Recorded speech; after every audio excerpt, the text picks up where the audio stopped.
Hello, I'm Dorian. Hi.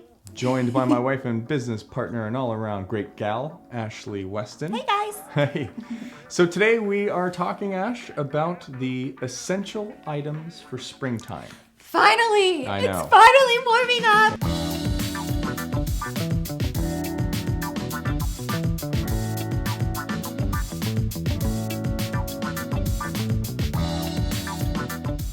So, number 5 on the list is a chambray shirt. Yes, and that's my favorite piece. You're a big fan. Oh yeah, for the springtime, it's one of my favorite pieces to add to any wardrobe. It instantly actually makes you look stylish.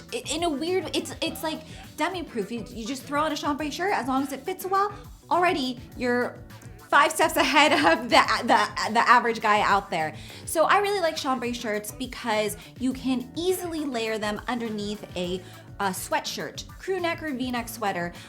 You can also just wear them alone, untucked or tucked into a pair of chinos. They're on a chukka boot or a sneaker, and done. And I will say, I definitely prefer a darker chambray shirt, but that's not to say a lighter wash is not as great. You can also easily, if you want to just kind of breathe in some fresh air into your suit, then you can easily add it with your suit and throw on like a silk knit tie. But I have a couple of my favorite chambray shirts that I'll list in the description below. Number 4 on the list, which I actually just mentioned in the previous point, that is a pair of leather chukka boots. So I'm not talking about suede because, as we know, in the spring it gets pretty rainy and you will ruin your suede boots. So I'm talking about leather chukka boots, preferably actually a brown color. Those always will, that's the color that's gonna complement most of the color that you'll probably wear throughout spring. Versus black. Black chukka boots are a little more difficult to wear.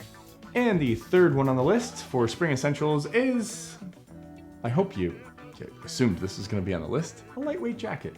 Obviously, you can take it off, put it on. So what do you mean by lightweight jacket? Let me tell you. This is what you would always ask me if I'm this general. Funny you should ask. So lightweight jacket, either like a jean jacket or a cotton or nylon bomber jacket. We call them denim jackets. What did I say? Jean jacket. That feels like really old school. I'm a little old school. Like middle school, we call them a jean jacket. I'm a little country, I'm a little rock Denim and roll. jacket. Yep. Bombers, cotton bomber jackets. Nylon or cotton, I Yeah. think.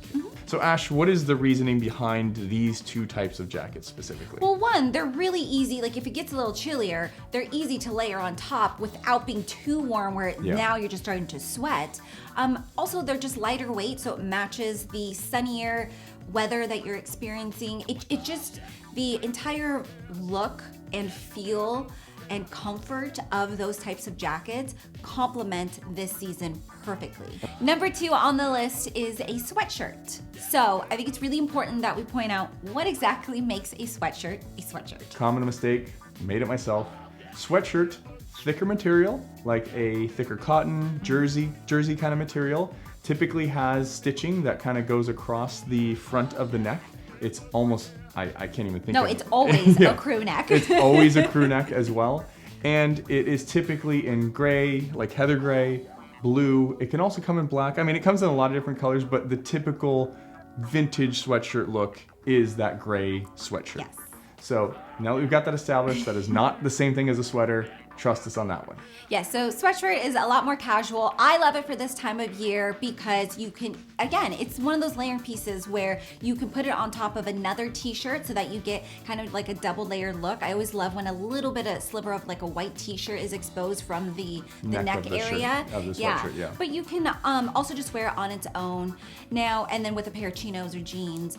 The important thing though, when picking out a sweatshirt is to make sure you nail down the fit, because you do not want something that is super baggy, especially in the body and in the sleeves.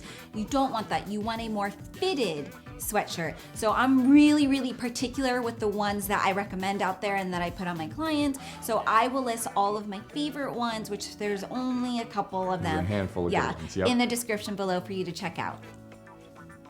And the number 1 most important item that every man should have in his closet, that is an absolute spring essential for 2019, but I would say forever, is, and did you have it? If you had it on your bingo card, Stamp it now. It's Chino pants. Chinos. It has to be. I mean, come on. Chinos are a must during the spring months and in the summer and into fall, but especially this is when you break out your chinos because you can't wear them in the winter time, but in the spring, that's when they thrive. And it's just a nice alternative to wearing jeans. Jeans can sometimes feel really restrictive, and also you just get tired of them. You want something different. So with chinos, it's very breathable, very comfortable, especially if you get ones with a little bit of stretch in them. But with chinos, I love tan, navy, a dark brown. You know what? We've done burgundy. a whole video, actually multiple videos dedicated to the Chino pants. Like everything else, you guessed it, it's linked below, but we wanted to give you a quick overview of the things you should definitely have in your closet for this time of year, springtime. Love is in the air. The weather's changing, it's beautiful. I purposely, the way I did this list, if you get each of the items on this list, you can easily wear them all together. Interchangeable, very easy. They're interchangeable, so you can create multiple outfits for spring. All right, guys. Thumbs if you liked it, subs if you loved it. We'll see you in the next one. Bye.